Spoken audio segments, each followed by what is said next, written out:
Ananda sudah pernah membaca atau menonton berita baik itu di televisi, di YouTube ataupun di media sosial lainnya, benar? Benar. Nah, tapi Ananda pasti juga nggak jarang menemukan teks berita hoax atau berita bohong, benar kan? Iya, Bu. Nah, maka dari itu untuk Ananda agar tidak mendapatkan lagi berita-berita hoax atau bohong itu, maka Ibu akan memberikan materi teks berita untuk Ananda tahu apa sih ciri-ciri teks berita yang baik, yang tidak hoax gitu. Nah, tapi sebelum memulai pembelajaran, Ibu mau ngajak Ananda main games dulu, mau nggak? Mau. Nah, nama gamesnya itu berita hari ini. Jadi nanti Ibu akan menyampaikan kalimat singkat yang nantinya Ananda akan menebak kalimat yang Ibu sampaikan itu kira-kira berita tentang apa. Contohnya, Ibu bilang Timnas Indonesia menang 3-0 melawan Indonesia. Nah, itu kira-kira kalimat tentang apa? Sepak bola. Oke, bagus. Jadi kayak gitu ya, paham ya? Paham, Bu. Oke, langsung aja nih. Yang pertama, hujan deras membuat beberapa jalanan di Kota Padang tergenang. Itu tentang apa? Banjir. Bagus. Lalu, Gunung Merapi mengeluarkan abu vulkanik setinggi 500 meter. Itu tentang apa?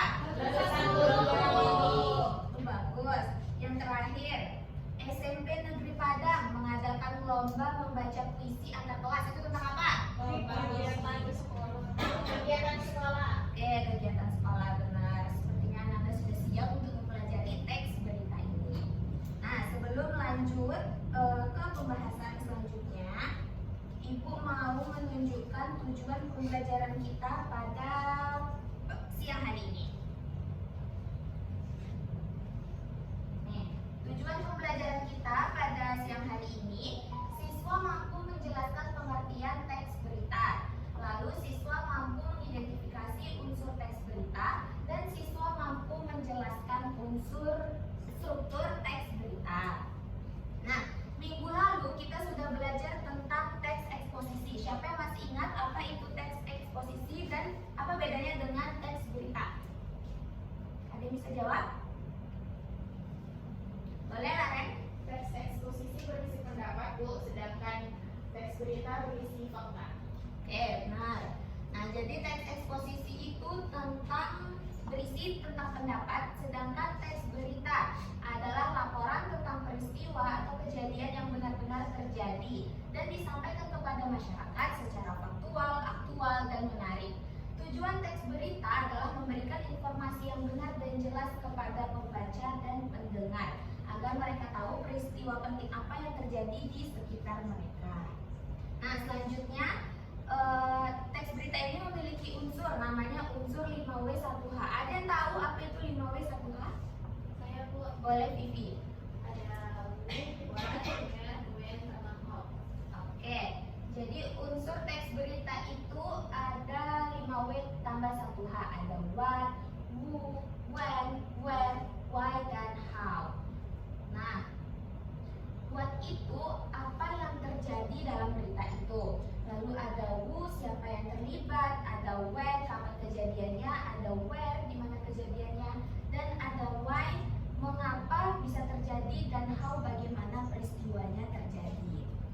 Nah, sekarang Ibu akan menunjukkan satu contoh berita aktual. Boleh dilihat Ananda? Nah, Ibu mau tunjuk satu orang untuk membaca teks berita ini. Ya boleh Putri, silakan.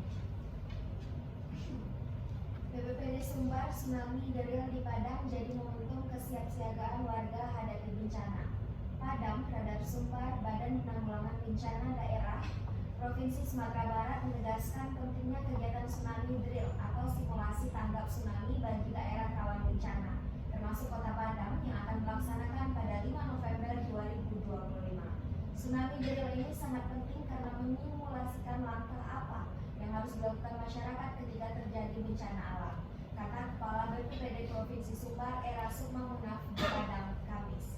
Kegiatan ini digelar sebagai bagian dari sinergi antara BUMN dan pemerintah Provinsi Sumbar. Menurut Era Sukma, pelibatan ratusan ribu warga dalam kegiatan Tsunami Drill bertujuan meningkatkan edukasi dan kesiapsiagaan masyarakat serta melatih tindakan cepat dan tepat ketika bencana terjadi. Oke, mantap Putri ya. Terima kasih sudah membaca.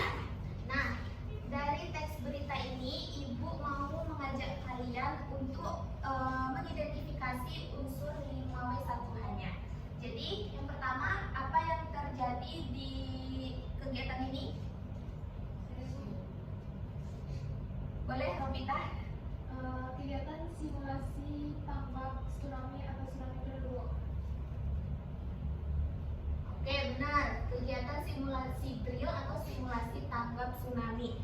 Selanjutnya, Bu, siapa yang melaksanakan kegiatan ini? Boleh, Putri?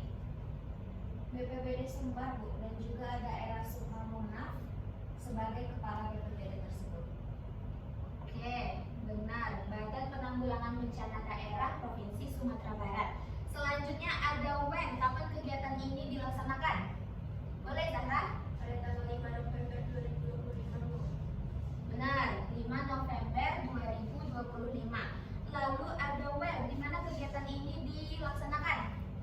Boleh, Ropita? Di Kota Padang, Bu. Oke, benar. Di daerah rawan bencana termasuk Kota Padang. Lalu ada WEN. Mengapa kegiatan ini dilakukan? Ya, Bu. Boleh, Dila? Untuk meningkatkan kesiapsiagaan masyarakat menghadapi bencana, Bu. Oke. Untuk edukasi dan kesiapsiagaan masyarakat serta melatih tindakan cepat dan tepat ketika bencana terjadi. Oke, selanjutnya ada how. Bagaimana kegiatan ini dilakukan? Saya, Bu. Boleh, Chandra? Dengan melibatkan banyak warga dan simulasi tindakan tanggap bencana. Oke. Nah, sekarang Ibu mau nanya. Coba Anda pikirkan, kira-kira jika berita ini tidak disiarkan kepada masyarakat atau tidak dilakukan tsunami drill ini, apa akibatnya? Siapa yang bisa menjawab? Boleh, Chandra? Loren? Karena bisa mengingatkan masyarakat supaya siap saat bencana, supaya orang tidak panik kalau terjadi tsunami.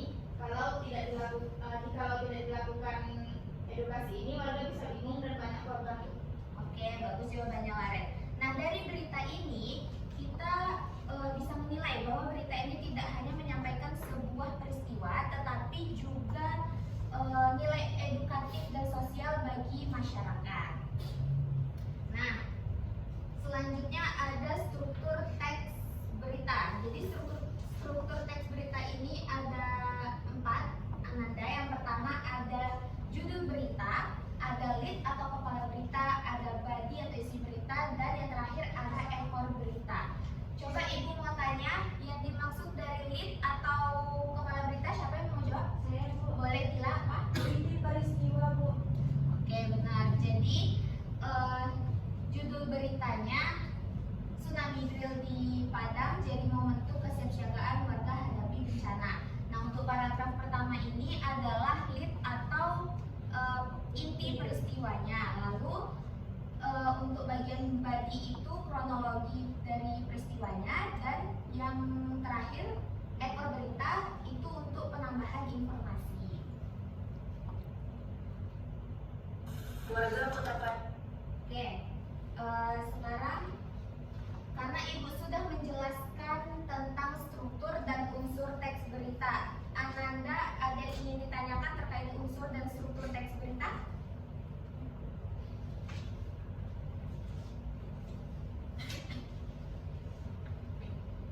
Boleh, Zahra?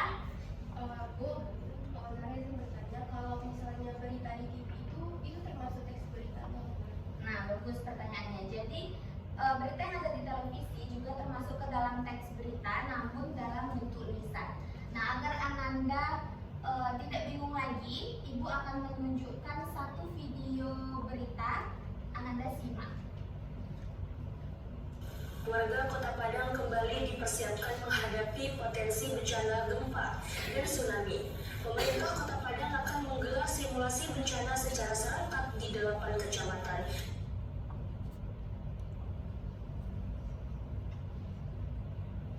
Maaf Ananda.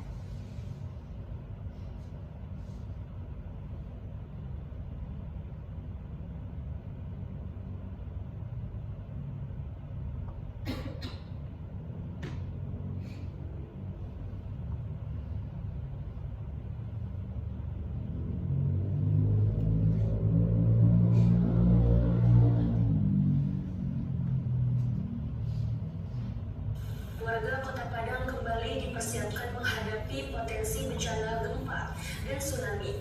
Pemerintah Kota Padang akan menggelar simulasi bencana secara serentak di 8 kecamatan pada 5 November 2025 mendatang.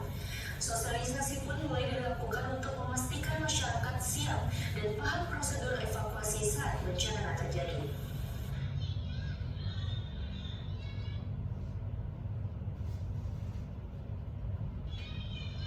Kesiapan warga Kota Padang menghadapi potensi bahaya gempa dan tsunami kembali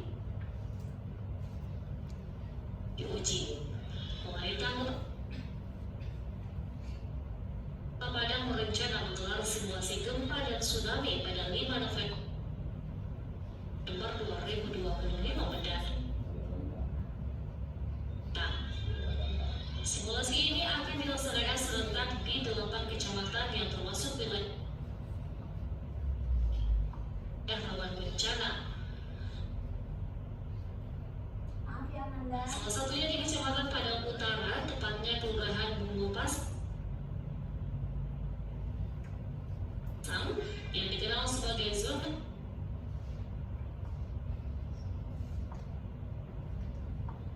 merah tsunami. Menjelang pelaksanaan simulasi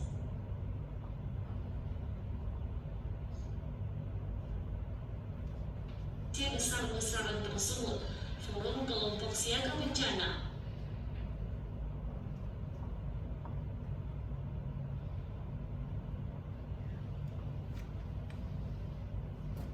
bersama pihak kelurahan dan perangkat RT, RW, Sampai di situ saja Ananda, soalnya sinyalnya tidak bagus.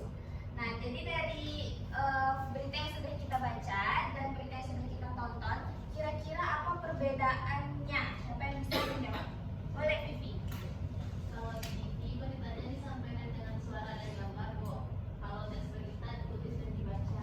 Nah, benar. Jadi berita itu bisa disampaikan dengan berbagai cara, baik tulisan ataupun audiovisual. Yang penting berita yang disampaikan itu adalah berita fakta dan memuat unsur 5W ditambah 1H.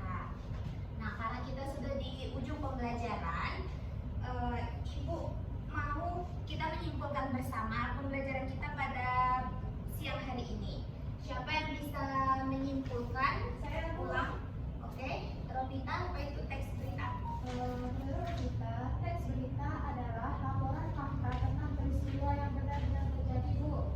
Oke, selanjutnya apa saja unsur dalam teks berita? Bu, boleh bilang 5W tambah 1H, Bu. Oke, selanjutnya yang ketiga apa saja struktur dalam teks berita?